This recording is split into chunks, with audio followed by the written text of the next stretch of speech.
ನಮಸ್ಕಾರ. ನಾವು ಕರ್ನಾಟಕದ ಭೌಗೋಳಿಕ ಲಕ್ಷಣಗಳ ಬಗ್ಗೆ ಚರ್ಚೆ ಮಾಡ್ತಾ ಇದ್ವಿ. ವಿಶೇಷವಾಗಿ ಕರ್ನಾಟಕ ಇತಿಹಾಸ ಅಧ್ಯಯನ ಪೂರ್ವದಲ್ಲಿ ಇತಿಹಾಸ ಅಧ್ಯಯನಕ್ಕೆ ಪೂರಕವಾಗಿರತಕ್ಕಂಥ ಈ ಭೂಗೋಳಶಾಸ್ತ್ರ ಮತ್ತು ಕಾಲಗಣನ ಶಾಸ್ತ್ರ ಇವೆರಡು ಅತ್ಯಂತ ಮಹತ್ವಪೂರ್ಣವಾಗಿರೋದ್ರಿಂದ ಒಂದು ದೇಶದ ಅಥವಾ ಒಂದು ಪ್ರದೇಶದ ಇತಿಹಾಸ ನಿರ್ಮಾಣದಲ್ಲಿ ಅಲ್ಲಿ ಭೌಗೋಳಿಕ ಅಂಶಗಳು ನಿರ್ಣಾಯಕ ಪಾತ್ರವನ್ನು ವಹಿಸೋದ್ರಿಂದ ಕರ್ನಾಟಕ ಇತಿಹಾಸ ಅಧ್ಯಯನ ಪೂರ್ವದಲ್ಲಿ ನಾವು ಕರ್ನಾಟಕದ ಭೌಗೋಳಿಕ ಲಕ್ಷಣಗಳು ಹೇಗೆ ರೂಪಿತವಾಗಿವೆ ಅನ್ನೋದ್ರ ಬಗ್ಗೆ ನಾವು ಚರ್ಚೆ ಮಾಡ್ತಾ ಇದ್ವಿ. ಮುಖ್ಯವಾಗಿ ಕರ್ನಾಟಕದ ಭೌಗೋಳಿಕ ಲಕ್ಷಣಗಳ ಒಂದು ವೈಶಿಷ್ಟ್ಯತೆ, ಕರ್ನಾಟಕ ಭೌಗೋಳಿಕವಾಗಿ ಎಲ್ಲಿ ನೆಲೆಗೊಂಡಿದೆ ಅನ್ನೋದ್ರ ಬಗ್ಗೆ, ಅದರ ವಿಸ್ತಾರ ಏನು, ನೆರೆಹೊರೆಯ ರಾಜ್ಯಗಳು ಯಾವುವು ಅನ್ನೋದ್ರ ಬಗ್ಗೆ ಮತ್ತು ಪ್ರಮುಖ ಭೌಗೋಳಿಕ ವಿಭಾಗಗಳು ಯಾವುವು ಅನ್ನೋದ್ರ ಬಗ್ಗೆ ಕೂಡ ನಾವು ಚರ್ಚೆ ಮಾಡಿದ್ವಿ. ಅದರ ಜೊತೆಗೆ 6 ಪ್ರಮುಖ ಭೌಗೋಳಿಕ ವಿಭಾಗಗಳಲ್ಲಿ ಕೆನರಾ ಕರಾವಳಿ ತೀರ ಪ್ರದೇಶದ ಬಗ್ಗೆ, ಪಶ್ಚಿಮ ಘಟ್ಟಗಳ ಬಗ್ಗೆ ಮತ್ತು ಮಲೆನಾಡು ಪ್ರದೇಶಗಳ ಬಗ್ಗೆ ನಾವು ಹಿಂದಿನ ಕ್ಲಾಸಲ್ಲಿ ಚರ್ಚೆ ಮಾಡಿದ್ವಿ. ಈ ದಿನ ಮುಖ್ಯವಾಗಿ ಇನ್ನೊಂದು ಪ್ರಮುಖ ಭೌಗೋಳಿಕ ವಿಭಾಗವಾಗಿರತಕ್ಕಂಥ ಪೂರ್ವ ಘಟ್ಟಗಳ ಬಗ್ಗೆ ನಾವು ಇವತ್ತು ಮುಖ್ಯವಾಗಿ ಚರ್ಚೆ ಮಾಡೋಣ. ಈ ಕರ್ನಾಟಕದ ಭೌಗೋಳಿಕ ವಿಭಾಗಗಳು ಹೇಗೆ ನಮ್ಮ ದೇಶ ವೈವಿಧ್ಯಮಯವಾದ ಭೌಗೋಳಿಕ ಅಂಶಗಳನ್ನು ಒಳಗೊಂಡಿದೆಯೋ ಅದೇ ರೀತಿ ನಮ್ಮ ರಾಜ್ಯವಾಗಿರತಕ್ಕಂಥ ಕರ್ನಾಟಕ ಕೂಡ ವಿಶಿಷ್ಟವಾಗಿರತಕ್ಕಂಥ ಭೌಗೋಳಿಕ ಅಂಶಗಳನ್ನು ಒಳಗೊಂಡಿರತಕ್ಕಂಥದ್ದನ್ನು ನಾವು ನೋಡ್ತಾ ಬಂದಿದ್ದೀವಿ. ಅದರಲ್ಲಿ ಈ ಪೂರ್ವ ಘಟ್ಟಗಳು, ಪಶ್ಚಿಮ ಘಟ್ಟ ಮತ್ತು ಮಲೆನಾಡು ಪ್ರದೇಶಕ್ಕೆ ಹೊಂದಿಕೊಂಡಿರತಕ್ಕಂಥ ಈ ಪೂರ್ವ ಘಟ್ಟಗಳ ಬಗ್ಗೆ ನಾವು ಇವತ್ತು ಚರ್ಚೆ ಮಾಡೋಣ. ಈ ಪೂರ್ವ ಘಟ್ಟಗಳು ಸುಮಾರು 30ರಿಂದ 45 ಕಿಲೋಮೀಟರ್ ವಿಸ್ತಾರವಾಗಿ ಹರಡಿರತಕ್ಕಂಥ, ಉತ್ತರ ಭಾಗದಲ್ಲಿ ಸುಮಾರು 30 ಕಿಲೋಮೀಟರ್ ಸರಾಸರಿ ಅಗಲವಾಗಿ ಹರಡಿಕೊಂಡಿದ್ದರೆ, ದಕ್ಷಿಣದಲ್ಲಿ ವಿಶೇಷವಾಗಿ ಸುಮಾರು 40ರಿಂದ 45 ಕಿಲೋಮೀಟರ್ ವಿಸ್ತಾರವಾಗಿ ಹರಡಿಕೊಂಡಿರತಕ್ಕಂಥದ್ದನ್ನು ನಾವು ನೋಡ್ತಾ ಹೋಗ್ತೀವಿ. ಪಶ್ಚಿಮ ಘಟ್ಟಕ್ಕೆ ಸಮಾನಾಂತರವಾಗಿ ಪಶ್ಚಿಮ ಘಟ್ಟಗಳ ಪೂರ್ವ ಭಾಗದಲ್ಲಿ ವಿಶೇಷವಾಗಿ ಈ ಪೂರ್ವ ಘಟ್ಟಗಳನ್ನು ನಾವು ನೋಡಲಿಕ್ಕೆ ಸಾಧ್ಯವಿದೆ. ಈ ಪೂರ್ವ ಘಟ್ಟಗಳು ಸಾಧಾರಣ ಮಳೆಯನ್ನು ಪಡೆದಿರತಕ್ಕಂಥ ಪ್ರದೇಶಗಳು, ಜೊತೆಗೆ ವೆದರ್ ಕಂಡೀಷನ್, ಅಲ್ಲಿನ ಹವಾಮಾನ ಕೂಡ ಉತ್ತಮವಾಗಿರತಕ್ಕಂಥದ್ದನ್ನು ನಾವು ನೋಡ್ತಾ ಹೋಗ್ತೀವಿ. ಸರಾಸರಿ ಸಾಧಾರಣ ಮಳೆ ಇರುತ್ತೆ. ಯಾಕಂದರೆ ಪಶ್ಚಿಮ ಘಟ್ಟಗಳಲ್ಲಿ ಮಾನ್ಸೂನ್ ಮಾರುತಗಳನ್ನು ತಡೆಗಟ್ಟಿ ಮಳೆ ಸುರಿಸೋದ್ರಿಂದ ಮತ್ತು ಮಳೆ ನೆರಳು ಪ್ರದೇಶವಾಗಿ ಮಲೆನಾಡು ಪ್ರದೇಶದಲ್ಲಿ ಕೂಡ ಸಾಕಷ್ಟು ಮಳೆ ಬೀಳೋದ್ರಿಂದ ಅದರ ಆಚೆ ಹೋಗ್ತಾ ಮಳೆಯ ಪ್ರಮಾಣ ಕಡಿಮೆ ಆಗ್ತಕ್ಕಂಥದ್ದನ್ನು ನೋಡ್ತಾ ಹೋಗ್ತೀವಿ. ಹಾಗಾಗಿ ಈ ಪೂರ್ವ ಘಟ್ಟಗಳಲ್ಲಿ ಸಾಧಾರಣ ಮಳೆಯನ್ನು ನೋಡಲಿಕ್ಕೆ ಸಾಧ್ಯ, ಜೊತೆಗೆ ಅಲ್ಲಿಯ ವಾತಾವರಣ ಕೂಡ ಉತ್ತಮವಾಗಿರತಕ್ಕಂಥದ್ದನ್ನು ನಾವು ಗುರುತಿಸ್ತಾ ಹೋಗ್ತೀವಿ. ಈ ಪೂರ್ವ ಘಟ್ಟಗಳು ಪಶ್ಚಿಮ ಘಟ್ಟಗಳಂತೆ ನಿರಂತರವಾಗಿಯೂ ಇಲ್ಲ, ಜೊತೆಗೆ ಅಷ್ಟೊಂದು ಎತ್ತರವಾಗಿಯೂ ಕೂಡ ಇಲ್ಲ ಮತ್ತು ಅಷ್ಟು ಕಡಿದಾಗಿ ಕೂಡ ಇಲ್ಲ. ಕಾರಣ ಏನಂದ್ರೆ ಪಶ್ಚಿಮ ಘಟ್ಟಗಳಲ್ಲಿ ಹುಟ್ಟಿ ಹರಿತಕ್ಕಂಥ ನದಿಗಳು ಈ ಪೂರ್ವ ಘಟ್ಟಗಳನ್ನು ಸೀಳ್ಕೊಂಡು ಹೋಗೋದ್ರಿಂದ ಇವು ನಿರಂತರವಾಗಿರತಕ್ಕಂಥದ್ದು ಮತ್ತು ಅಷ್ಟೊಂದು ಎತ್ತರವಾಗಿಲ್ಲ. ಜೊತೆಗೆ ಅರಣ್ಯ ಪ್ರದೇಶ ಕೂಡ ದಕ್ಷಿಣ ಭಾಗದಲ್ಲಿ ಕಂಡುಬರುತ್ತೆ, ಉತ್ತರದಲ್ಲಿ ಬೋಳು ಘಟ್ಟಗಳನ್ನು ನಾವು ನೋಡಲಿಕ್ಕೆ ಸಾಧ್ಯವಾಗಿರ್ತಕ್ಕಂಥದ್ದು ನೋಡ್ತಾ ಹೋಗ್ತೀವಿ. ಈ ದಕ್ಷಿಣದಲ್ಲಿ ಪ್ರಮುಖವಾಗಿ ಪೂರ್ವ ಘಟ್ಟಗಳ ದಕ್ಷಿಣ ಭಾಗದಲ್ಲಿ ನಂದಿದುರ್ಗ, ಬನ್ನೇರುಘಟ್ಟ, ಮೇಕೆದಾಟು, ಮಹದೇಶ್ವರ ಬೆಟ್ಟ, ಹಾಗೆಯೇ ಬಿಳಿಗಿರಿ ರಂಗನ ಬೆಟ್ಟ, ಹೆಗ್ಗಡೆ ದೇವನ ಕೋಟೆ ಮುಂತಾದವುಗಳು ಇಲ್ಲಿ ಕಂಡು ಬರತಕ್ಕಂಥದ್ದು ನಾವು ನೋಡ್ತಾ ಹೋಗ್ತೀವಿ. ವಿಶೇಷವಾಗಿ ಉತ್ತರದಲ್ಲಿ ಕಲ್ಲು ಬಂಡೆಗಳಿಂದ ಕೂಡಿರತಕ್ಕಂಥ ಬೆಟ್ಟಗಳು, ದಕ್ಷಿಣದಲ್ಲೂ ಕೂಡ ಕೆಲ ಭಾಗಗಳು ಕಲ್ಲು ಬಂಡೆಗಳಿಂದ ಕೂಡಿದೆ. ಈ ಮೈಸೂರು, ಚಾಮರಾಜನಗರ, ಈ ಸುತ್ತಮುತ್ತ ಭಾಗಗಳಲ್ಲಿರ್ತಕ್ಕಂಥ ಪೂರ್ವ ಘಟ್ಟಗಳು ದಟ್ಟವಾದ ಅರಣ್ಯಗಳಿಂದಲೂ ಕೂಡಿದ್ದಾವೆ. ಜೊತೆಗೆ ಅತ್ಯಂತ ಸುಂದರವಾಗಿರತಕ್ಕಂಥ ಕೆಲವೊಂದು ಗಿರಿಧಾಮಗಳನ್ನು ಕೂಡ ಒಳಗೊಂಡಿರತಕ್ಕಂಥದ್ದು ನೋಡ್ತೀವಿ. ನಂದಿ ಬೆಟ್ಟ ಅಥವಾ ನಂದಿದುರ್ಗ, ಬನ್ನೇರುಘಟ್ಟ, ಮೇಕೆದಾಟು, ಮಹದೇಶ್ವರ ಬೆಟ್ಟ, ಬಿಳಿಗಿರಿ ರಂಗನ ಬೆಟ್ಟ, ಹೆಗ್ಗಡೆ ದೇವನ ಕೋಟೆಗಳು ಪ್ರಮುಖವಾಗಿರತಕ್ಕಂಥದ್ದು ನಾವು ನೋಡ್ತಾ ಹೋಗ್ತೀವಿ. ಅದರ ಜೊತೆಗೆ ಪ್ರಮುಖವಾಗಿ ಈ ಬೆಟ್ಟ ಸಾಲುಗಳ ಮಧ್ಯದಲ್ಲಿನೇ ಕೆಲವೊಂದು ಅಭಯಾರಣ್ಯಗಳು ಕೂಡ ಇರತಕ್ಕಂಥದ್ದು, ಸಂರಕ್ಷಿತ ಅರಣ್ಯ ವಲಯಗಳು ಕೂಡ ಇರತಕ್ಕಂಥದ್ದನ್ನು ನಾವು ನೋಡ್ತಾ ಹೋಗ್ತೀವಿ. ಅವುಗಳಲ್ಲಿ ಈ ಬಂಡೀಪುರ ಅಭಯಾರಣ್ಯ ಮತ್ತು ಕಾಕನಕೋಟೆ ಅಭಯಾರಣ್ಯಗಳು ಈ ಪೂರ್ವ ಘಟ್ಟಗಳಲ್ಲಿ ಕಂಡು ಬರತಕ್ಕಂಥ 2 ಪ್ರಮುಖ ರಕ್ಷಿತ ಅರಣ್ಯಗಳು ಅಥವಾ ಅಭಯಾರಣ್ಯಗಳು ಅಂತ ಕೂಡ ನಾವು ಇಲ್ಲಿ ಮುಖ್ಯವಾಗಿ ನೋಡ್ಬೋದು. ಇಲ್ಲಿ ವಿಶಿಷ್ಟವಾಗಿರತಕ್ಕಂಥ ಪ್ರಾಣಿಗಳು ಇರತಕ್ಕಂಥ ಆನೆ ಇರ್ಬೋದು, ಹುಲಿ ಇರ್ಬೋದು, ಇನ್ನಿತರೆ ಕಾಡು ಮೃಗಗಳು ಇರತಕ್ಕಂಥದ್ದು ನಾವು ನೋಡ್ತೀವಿ. ಪ್ರವಾಸಿಗಳ ಆಕರ್ಷಣೀಯ ಕೇಂದ್ರಗಳಾಗಿರ್ತಕ್ಕಂಥದ್ದು ಕೂಡ ನಾವು ಮುಖ್ಯವಾಗಿ ಗುರುತಿಸ್ತಾ ಹೋಗ್ತೀವಿ. ಸಮಯ ಈ ಪೂರ್ವ ಘಟ್ಟಗಳಲ್ಲಿ ಹರಿತಕ್ಕಂಥ ಪ್ರಮುಖ ನದಿಗಳು ಯಾವುದಂದ್ರೆ ಕಾವೇರಿ ನದಿ, ಪೆನ್ನಾರ್, ದಕ್ಷಿಣದಲ್ಲಿ ಈ ಕಾವೇರಿ, ಪೆನ್ನಾರ್ ಮತ್ತು ಪನ್ನಾರ್ ಮತ್ತು ಅವುಗಳ ಉಪನದಿಗಳು, ಕಾವೇರಿಯ ಉಪನದಿಗಳು ಈ ಭಾಗದಲ್ಲಿ ಇರತಕ್ಕಂಥದ್ದು ನಾವು ಗುರುತಿಸ್ತಾ ಹೋಗ್ತೀವಿ. ಇನ್ನು ಉತ್ತರದಲ್ಲಿ ಪ್ರಮುಖವಾಗಿ ತುಂಗಭದ್ರಾ ನದಿ, ಉತ್ತರ ಭಾಗದಲ್ಲಿ ಉತ್ತರದ ಪೂರ್ವ ಘಟ್ಟಗಳಲ್ಲಿ ಹರಿತಕ್ಕಂಥ ತುಂಗಭದ್ರಾ ನದಿ ಪ್ರಮುಖವಾಗಿರ್ತಕ್ಕಂಥದ್ದು ನಾವು ಇದು ಪ್ರಮುಖವಾಗಿ ಪೂರ್ವ ಘಟ್ಟಗಳ ಒಂದು ಭೌಗೋಳಿಕ ಸನ್ನಿವೇಶ ಅಂತ ಹೇಳಿದ್ರೆ ಭೌಗೋಳಿಕ ಅಂಶಗಳು ಅಂತ ನಾವು ಮುಖ್ಯವಾಗಿ ನೋಡ್ತಾ ಹೋಗ್ತೀವಿ. The Eastern Ghats are extent of Western Ghats, or the eastern side of the Western Ghats. It extends about 30 to 45 kilometers. The northern part of the Eastern Ghats extend 30 kilometers wide, and the southern part of the Eastern Ghats are extend 40 to 45 kilometers wide. That is the significance. The Eastern Ghats, the territorial area of the Eastern Ghats, also the medium rainfall, which got a less rainfalls or the medium rainfalls and a pleasant weather conditions, especially comparatively northern part of the Eastern Ghats are very rare vegetables or rare plants. Most of these Eastern Ghats are covered with the rocks, but in the southern part of the Eastern Ghats, which covers a thick forest and pleasant weather conditions, there are many hill stations are found here. Among them, Nandi Durga, Bannerghatta, Mekedadu, Mahadeshwara Mountain, Vilgidanganapetta, Ekadadevanakote, and many hill stations are located here. Even there are many reserve forests like Bandipura and Kakanakote reserve forests are located here. Even in the southern part of the Eastern Ghats, the river Kaveri, Pennar, Polnar, rivers which flows here, that made a facilities for the agricultural activities due to the irrigation facilities of Kaveri and its tributaries. In the northern part of the Eastern Ghats, the river belt of Tungabhadra, the Tungabhadra river which flows in northern part of the Eastern Ghats. The Eastern Ghats are not continuous and not high as well as the Western Ghats, because the Eastern Ghats are crossed towards the east flowing rivers like Krishna,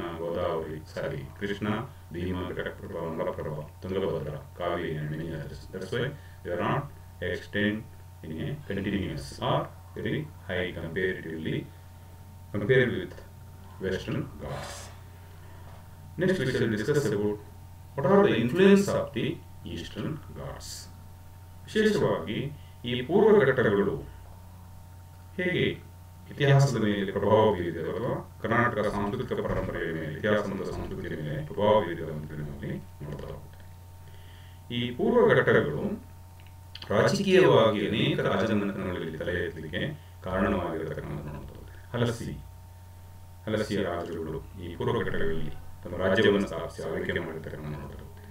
ಹಾಗೆಯೇ ತಲಕಾಡಿನ ಗಂಗರು ತಲಕಾಡು ಭಾಗದಲ್ಲಿ ಪೂರ್ವ ಘಟ್ಟಗಳಲ್ಲಿ ತಮ್ಮ ಅಧಿಪತ್ಯವನ್ನು ಸ್ಥಾಪಿಸಿ ಆಳ್ವಿಕೆ ಮಾಡಿರ್ತಕ್ಕಂಥದ್ದು ನಾವು ನೋಡ್ತಾ ಹೋಗ್ತೀವಿ. ಹಾಗೆಯೇ ಪುನ್ನಾಟ, ಇದು ಕೂಡ ದಕ್ಷಿಣ ಭಾಗದಲ್ಲಿರ್ತಕ್ಕಂಥ ಒಂದು ಪ್ರಮುಖ ರಾಜ್ಯವಾಗಿದ್ದು ಈ ಭಾಗದಲ್ಲಿ ರಾಜಕೀಯವಾಗಿ ಪ್ರೌಢಮಾನಕ್ಕೆ ಬಂದಿರತಕ್ಕಂಥದ್ದು ನಾವು ಮುಖ್ಯವಾಗಿ ಗುರುತಿಸ್ತಾ ಹೋಗ್ತೀವಿ. ಇದರ ಜೊತೆಗೆ ಪ್ರಮುಖವಾಗಿ ಈ ಕೆಲವೊಂದು ಗಿರಿಧಾಮಗಳಿರ್ಬೋದು ಅಥವಾ ಅಭಯಾರಣ್ಯಗಳಿರ್ಬೋದು, ಇವು ಸುಂದರವಾದ ಪ್ರಕೃತಿ ತಾಣಗಳನ್ನು ಹೊಂದುವುದರ ಮೂಲಕ ಪ್ರವಾಸಿ ಕೇಂದ್ರಗಳಾಗಿ ಅಭಿವೃದ್ಧಿ ಹೊಂದಿರತಕ್ಕಂಥದ್ದು ನಾವು ಮುಖ್ಯವಾಗಿ ನೋಡ್ತಾ ಹೋಗ್ತೀವಿ. ಇನ್ನು ಕಾವೇರಿ ಮತ್ತು ತುಂಗಭದ್ರಾ ನದಿ ಪ್ರದೇಶಗಳು ಕೃಷಿ ಚಟುವಟಿಕೆಗಳಿಗೆ ಯೋಗ್ಯವಾಗಿರುವುದರಿಂದ ಇತ್ತೀಚೆಗೆ ನೀರಾವರಿ ಸೌಕರ್ಯವಿರುವುದರಿಂದ ಕೃಷಿ ಚಟುವಟಿಕೆಗಳಲ್ಲಿ ಕೂಡ ಇವು ವ್ಯಾಪಕವಾಗಿ ಮಹತ್ವವನ್ನು ಪಡೆದುಕೊಂಡಿರತಕ್ಕಂಥದ್ದನ್ನು ನಾವು ಮುಖ್ಯವಾಗಿ ಗುರುತಿಸ್ತಾ ಹೋಗ್ತೀವಿ. ಪ್ರಮುಖವಾಗಿ ಈ ಭಾಗದಲ್ಲಿ ಅನೇಕ ಸಾಂಸ್ಕೃತಿಕ ಕೇಂದ್ರಗಳು ಕೂಡ ಇಲ್ಲಿ ನೆಲೆಗೊಂಡಿರತಕ್ಕಂಥದ್ದನ್ನು ನಾವು ಮುಖ್ಯವಾಗಿ ಗುರುತಿಸ್ತಾ ಹೋಗ್ತೀವಿ. ವಿಶೇಷವಾಗಿ ಈ ಶ್ರವಣಬೆಳಗೊಳ ಗೋಮಟೇಶ್ವರ ಮೂರ್ತಿ ಇರತಕ್ಕಂಥದ್ದು ಇದೇ ಭಾಗದಲ್ಲಿ ಅಂತ ನಾವು ಮುಖ್ಯವಾಗಿ ಗುರುತಿಸ್ತಾ ಹೋಗ್ತೀವಿ. ಆಮೇಲೆ ಈ ಮೈಸೂರಿನ ನಡೆಯತಕ್ಕಂಥ ನಂದಿ ಬೆಟ್ಟ, ವಿಶೇಷವಾಗಿ ಚಾಮುಂಡಿ ದೇವಸ್ಥಾನ ಇರತಕ್ಕಂಥ ಪ್ರವಾಸಿಗಳ ಆಕರ್ಷಣೆ ಕೇಂದ್ರವಾಗಿರ್ತಕ್ಕಂಥದ್ದನ್ನು ಮುಖ್ಯವಾಗಿ ಗುರುತಿಸ್ತಾ ಹೋಗ್ತೀವಿ. ವಿಶೇಷವಾಗಿ the Eastern Ghats which influence the history and culture of the Karnataka. Politically, there are many princely states or the kingdoms who came to prominence in this region. Among them, the Alassi, the kings of Alassi, the Gangas of Talakadu, the Punnata rulers who came into prominence in this region. they established their political supremacy in the belt of the southern part of Eastern Ghats as well as the northern part of the Eastern Ghats. Even there are many hill stations which attract the many tourists. Even the reservoirs or the reserve forests also had a pleasant weather condition and the forest. That's also very helpful to the development of the tourism in this region. Even the river belts of Kaveri and Tungabhadra, who had agricultural facilities for the peoples of this region. These are even the Bhumateshwara statue of Sravanabelagola, which is located here, which is found in this region. These are the certain important aspects about the history and culture of the Karnataka in the part of the Eastern Ghat. Next we shall discuss about the northern plateau. ಈ ಕರಾವಳಿ ತೀರ ಪ್ರದೇಶ, ಪಶ್ಚಿಮ ಘಟ್ಟ, ಮಲೆನಾಡು ಪ್ರದೇಶ ಮತ್ತು ಪೂರ್ವ ಘಟ್ಟಗಳನ್ನು ಹೊರತುಪಡಿಸಿದರೆ ವಿಶಾಲವಾದ ಮೈದಾನಗಳು ಎರಡು ಕಂಡುಬರ್ತಕ್ಕಂಥದ್ದು. ಒಂದು ದಕ್ಷಿಣದ ಪ್ರಸ್ಥರ ಭೂಮಿ ಅಥವಾ ಉತ್ತರದ ಬಯಲು ಪ್ರದೇಶ ಮತ್ತು ದಕ್ಷಿಣದ ಬಯಲು ಪ್ರದೇಶ ಅಥವಾ northern plate and southern plate ಅಂತೇಳಿ ನಾವು ಕರೀತಾ ಹೋಗ್ತೀವಿ. ಈ ಉತ್ತರದ ಬಯಲು ಪ್ರದೇಶ ಅಥವಾ ಪ್ರಸ್ಥರ ಭೂಮಿ ಎಲ್ಲಿಂದ ಹರಡಿದೆ ಅಂದರೆ ಚಿಕ್ಕಮಗಳೂರು, ಚಿತ್ರದುರ್ಗದಿಂದ ಹಿಡಿದುಕೊಂಡು ಅದರ ಮೇಲ್ಭಾಗದಲ್ಲಿ ಬರತಕ್ಕಂಥ ಪ್ರದೇಶವನ್ನು ಏನಂತ ಕರಿತೀವಿ ಅಂದರೆ ಉತ್ತರದ ಮೈದಾನ ಪ್ರದೇಶ ಅಥವಾ ಉತ್ತರದ ಪ್ರಸ್ಥರ ಭೂಮಿ ಅಂತೇಳಿ ನಾವು ಕರೀತಾ ಹೋಗ್ತೀವಿ. ಚಿಕ್ಕಮಗಳೂರಿನಿಂದ ಚಿತ್ರದುರ್ಗದವರೆಗೆ ಮತ್ತು ಆ ನಂತರದಲ್ಲಿ ಈಶಾನ್ಯ ಭಾಗ ಏನಿದೆಯಲ್ಲ, ಬೀದರ್, ಗುಲ್ಬರ್ಗ, ರಾಯಚೂರು, ಬಳ್ಳಾರಿ ಈ ಭಾಗದಲ್ಲಿ ಇರತಕ್ಕಂಥ ಬಾಗಲಕೋಟೆ, ಈ ಧಾರವಾಡ ಈ ಭಾಗ ಏನಿಲ್ಲ, ಇದನ್ನು ಕಂಪ್ಲೀಟ್ ಆಗಿ ಏನಂತ ಕರಿತೀವಿ ಅಂದರೆ ನಾರ್ದರ್ನ್ ಪ್ಲೇಟು ಅಂತೇಳಿ ಕರೀತಕ್ಕಂಥದ್ದು ನಾವು ನೋಡ್ತಾ ಹೋಗ್ತೇವೆ. ಉತ್ತರದ ಮೈದಾನ ಪ್ರದೇಶ ಅಂತೇಳಿ ನಾವು ಕರೀತಾ ಹೋಗ್ತೀವಿ. ಸಾಮಾನ್ಯವಾಗಿ ಈ ಪ್ರದೇಶ ಕಪ್ಪು ಮಣ್ಣಿನಿಂದ ಕೂಡಿರತಕ್ಕಂಥದ್ದನ್ನು ನಾವು ಇಲ್ಲಿ ನೋಡ್ತಾ ಹೋಗ್ತೀವಿ. ಉತ್ತರದ ಮೈದಾನ ಪ್ರದೇಶ ಕಪ್ಪು ಎರೆಮಣ್ಣಿನಿಂದ ಕೂಡಿರತಕ್ಕಂಥದ್ದು. ಅತ್ಯಂತ ಫಲವತ್ತಾಗಿರತಕ್ಕಂಥ ಮಣ್ಣು ಇಲ್ಲಿರೋದ್ರಿಂದ ಜೋಳ, ಹತ್ತಿ, ಗೋಧಿ, ನೆಲಗಡಲೆ, ಆಮೇಲೆ ಶೇಂಗಾ, ಅದರ ಜೊತೆಗೆ ಕೆಲವೊಂದು ಎಣ್ಣೆ ಬೀಜಗಳನ್ನು ಹೆಚ್ಚಾಗಿ ರೈತರು ಬೆಳೀತಕ್ಕಂಥದ್ದನ್ನು ನಾವು ಅಲ್ಲಿ ನೋಡ್ತಾ ಹೋಗ್ತೀವಿ. ಇಲ್ಲಿ ಹರಿತಕ್ಕಂಥ ಪ್ರಮುಖ ನದಿಗಳು ಯಾವುದು ಅಂದರೆ ಕೃಷ್ಣ, ತುಂಗಭದ್ರಾ, ಭೀಮಾ, ಮಲಪ್ರಭಾ, ಘಟಪ್ರಭಾ ಅಂತಿರುವ ಕರ್ನಾಟಕ ನದಿಗಳು ಇಲ್ಲಿ ಪ್ರಮುಖವಾಗಿ ಹರಿತಕ್ಕಂಥದ್ದನ್ನು ನಾವು ನೋಡ್ತಾ ಹೋಗ್ತೀವಿ. ವಿಶೇಷವಾಗಿ ಇಲ್ಲಿ ಅನೇಕ ನೈಸರ್ಗಿಕ ಸಂಪನ್ಮೂಲಗಳು ಕೂಡ ಹೇರಳವಾಗಿರ್ತಕ್ಕಂಥದ್ದು. ಖನಿಜ ಸಂಪನ್ಮೂಲಗಳು, ಕಬ್ಬಿಣವಿರಬಹುದು, ಹಾಗೆಯೇ ಗ್ರಾನೈಟ್ಸ್ ಇರಬಹುದು, ಹೆಚ್ಚಾಗಿ ಭಾಗದಲ್ಲಿ ಕಂಡುಬರತಕ್ಕಂಥದ್ದನ್ನು ನಾವು ನೋಡ್ತಾ ಹೋಗ್ತೀವಿ. ಇದು ಇಲ್ಲಿಯ ಭೌಗೋಳಿಕ ಅಂಶಗಳು ಅಂತೇಳಿ ನಾವು ನೋಡ್ತಾ ಹೋಗ್ತೀವಿ. The northern plateau, which locates from Chikmagalur to Chitradurga and the extent of northeast part of Karnataka. Even there are many Bijapur, Bidar, Gulbarga, Belgaum, Bagalkote, Chitradurga, Bellary, Dharwad, Gadag, Zara, which located in the northern plateau or northern plain of the Karnataka. Most of all these areas covers with a fertile black soil, which helps to produce maize, cotton, wheat, groundnut, and other oil seeds. Agriculture was the main profession of the peoples of this region. The northern plateau has a thick populated area due to the fertility of the soil and availability of the water facilities. Even the black fertile soil helps us to development of the agriculture in this region. That's why the farmers who cultivated and produce maize, cotton, wheat, groundnut and other oil seeds. Even there are many rivers which flows here. River Krishna, Tungabhadra, Bhima, Malaprabha, Ghataprabha and many petty rivers also which flows here. Almost these rivers helps us to develop the agricultural activities. The next one, the northern plateau also has the rich natural resources. There are many mining resources, especially the iron ores and the granites are found in this region. These are the brief information about the natural aspects or the geographical aspects of the northern plateau. Next we shall discuss about the influence of the northern plateau or the influence of the northern plateau, the history and culture of Karnataka. Karnataka ಇತಿಹಾಸ ಮತ್ತು ಸಂಸ್ಕೃತಿಯ ಮೇಲೆ ಉತ್ತರದ ಪ್ರಸ್ಥರ ಭೂಮಿ ಹೇಗೆ ಪ್ರಭಾವ ಬೀರಿದೆ ಅನ್ನೋದನ್ನು ನಾವು ನೋಡ್ತಾ ಹೋಗ್ತೀವಿ. ಮೊದಲನೇದಾಗಿ ರಾಜಕೀಯವಾಗಿ ಅನೇಕ ರಾಜಮನೆತನಗಳು ಇಲ್ಲಿ ತಲೆ ಎತ್ತಿರ್ತಕ್ಕಂಥದ್ದು. There are many great kingdoms who came into prominence in this region. Among them, Chalukyas, Rashtrakutas, Vijayanagara, Bahmani kingdoms, and Adilshahis of Bijapur. ವಿಶೇಷವಾಗಿ ಈ ಭಾಗದಲ್ಲಿ ರಾಜಕೀಯವಾಗಿ ಅನೇಕ ಶ್ರೇಷ್ಠ ರಾಜಮನೆತನಗಳಾಗಿರ್ತಕ್ಕಂಥ ಚಾಲುಕ್ಯರು, ರಾಷ್ಟ್ರಕೂಟರು, ವಿಜಯನಗರ ಸಾಮ್ರಾಜ್ಯ, ಬಹಮನಿ ಸುಲ್ತಾನರು, ಬಿಜಾಪುರದ ಆದಿಲ್ಶಾಹಿಗಳು ರಾಜಕೀಯವಾಗಿ ಪ್ರವರ್ಧಮಾನಕ್ಕೆ ಬಂದು ಈ ಪ್ರದೇಶದ ಮೇಲೆ ಪ್ರಭುತ್ವವನ್ನು ಸ್ಥಾಪಿಸಿ ಆಳ್ವಿಕೆ ಮಾಡಿರ್ತಕ್ಕಂಥದ್ದನ್ನು ನಾವು ನೋಡ್ತಾ ಹೋಗ್ತೀವಿ. ಆಳ್ವಿಕೆಯ ಮೂಲಕ ಭಾರತೀಯ ಕರ್ನಾಟಕ ಸಾಂಸ್ಕೃತಿಕ ಪರಂಪರೆಗೆ ತಮ್ಮದೇ ಆಗಿರತಕ್ಕಂಥ ಕೊಡುಗೆಗಳನ್ನು ಅವರು ನೀಡಿರ್ತಕ್ಕಂಥದ್ದನ್ನು ನಾವು ನೋಡ್ತಾ ಹೋಗ್ತೀವಿ.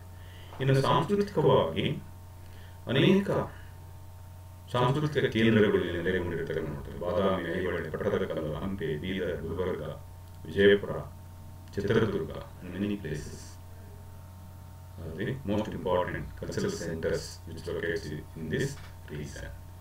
ಈ ಉತ್ತರದ ಮೈದಾನ ಪ್ರದೇಶಗಳಲ್ಲಿ ಅನೇಕ ಸಾಂಸ್ಕೃತಿಕ ಕಲೆ ಮತ್ತು ವಾಸ್ತುಶಿಲ್ಪ ಕೇಂದ್ರಗಳು, ಪ್ರವಾಸಿಗರ ಆಕರ್ಷಣೀಯ ಕೇಂದ್ರಗಳು ಇಲ್ಲಿ ನೆಲೆಗೊಂಡಿರ್ತಕ್ಕಂಥದ್ದನ್ನು ನಾವು ನೋಡ್ತಾ ಹೋಗ್ತೀವಿ. ವಿಶ್ವ ಪರಂಪರಾ ತಾಣಗಳಲ್ಲಿ ಉಳಿಸ್ಕೊಂಡಿರ್ತಕ್ಕಂಥ ನೆಲೆಗಳಿರ್ತಕ್ಕಂಥದ್ದನ್ನು ನಾವು ನೋಡ್ತಾ ಹೋಗ್ತೀವಿ. ಅದರಲ್ಲಿ ಬಾದಾಮಿ, ಐಹೊಳೆ, ಪಟ್ಟದಕಲ್ಲು, ಹಂಪೆ, ಅನಂತರದಲ್ಲಿ ಗುಲ್ಬರ್ಗ, ವಿಜಯಪುರ, ಬೀದರ್, ಚಿತ್ರದುರ್ಗ, ಇನ್ನೂ ಮುಂತಾದ ಸಾಂಸ್ಕೃತಿಕ ನೆಲೆಗಳು ಈ ಉತ್ತರದ ಮೈದಾನ ಪ್ರದೇಶಗಳಲ್ಲಿ ಕೇಂದ್ರೀಕೃತವಾಗಿರತಕ್ಕಂಥದ್ದನ್ನು ನಾವು ಮುಖ್ಯವಾಗಿ ಗುರುತಿಸ್ತಾ ಹೋಗ್ತೀವಿ. ಇನ್ನು ಆರ್ಥಿಕವಾಗಿ ಅತ್ಯಂತ ಪ್ರಗತಿಯನ್ನು ಹೊಂದಿರತಕ್ಕಂಥದ್ದನ್ನು ನಾವು ನೋಡ್ತಾ ಹೋಗ್ತೀವಿ.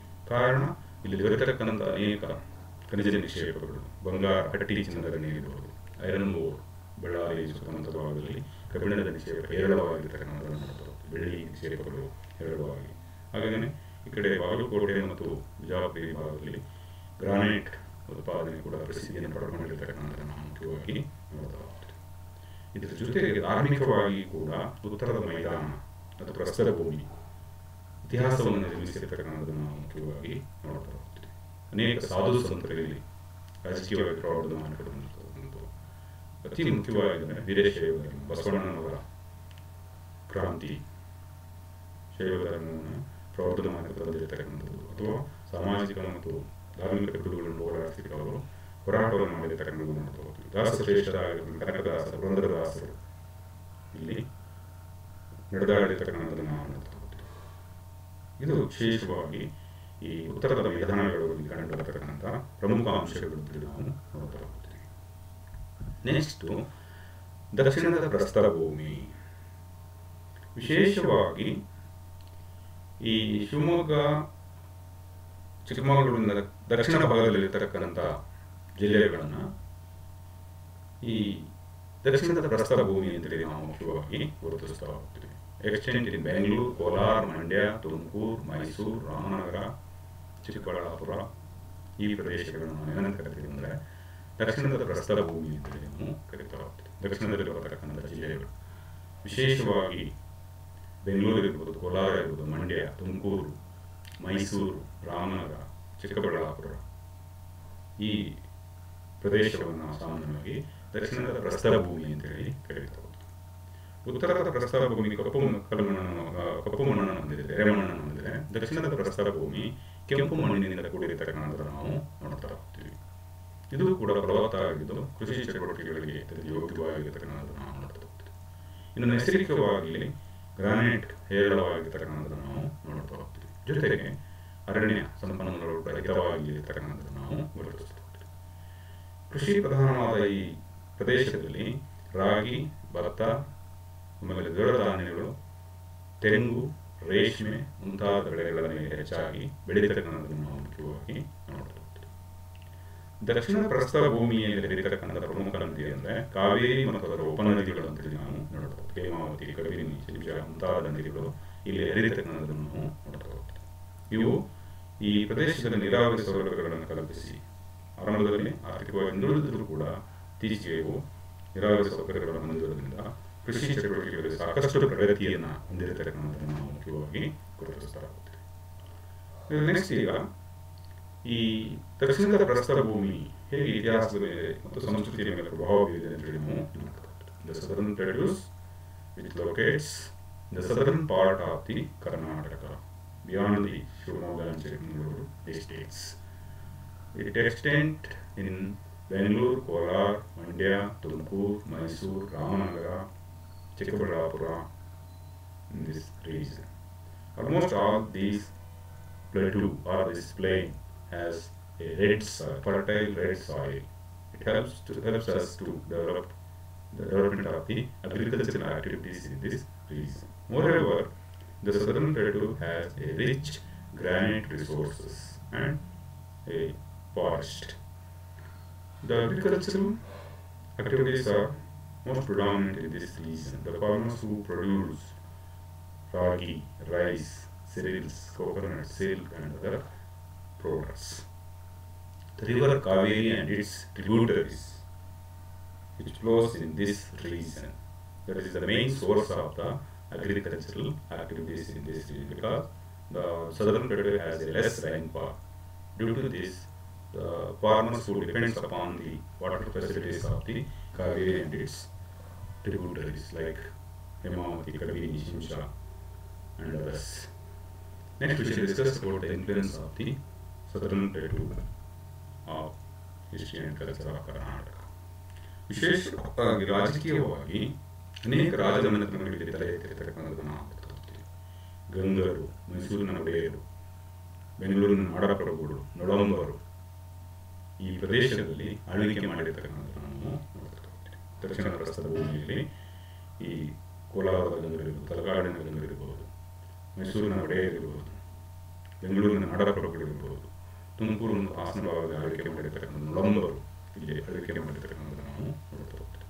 ತಮ್ಮ ಆಳ್ವಿಕೆಯ ಮೂಲಕ ಕರ್ನಾಟಕ ಸಾಂಸ್ಕೃತಿಕ ಪರಂಪರೆಗೆ ತಮ್ಮದೇ ಆದ ಕೊಡುಗೆಗಳನ್ನು ನೀಡಿರ್ತಕ್ಕಂಥದ್ದನ್ನು ನಾವು ಗುರುತಿಸ್ತೀವಿ. There are many great rulers, kingdoms who came into prominence in this region. Among them, the Gangas, Odayas of Mysore, Nadaprabhus of Bangalore, Nolambas, who ruled over this southern plateau, and they gave a greatest contributions of the history and culture of Karnataka. Even this region has a rich mining resources. Even the granite, gold, and other, even silica. Bangalore is famous for silica. That also helps us to develop the industrial development in this region. There are many great industries who located in this region. Even the cotton, textiles, silk textiles, even the gold mining of KGF and other granite business was predominant in this region. These are the brief information about the geographical features of India.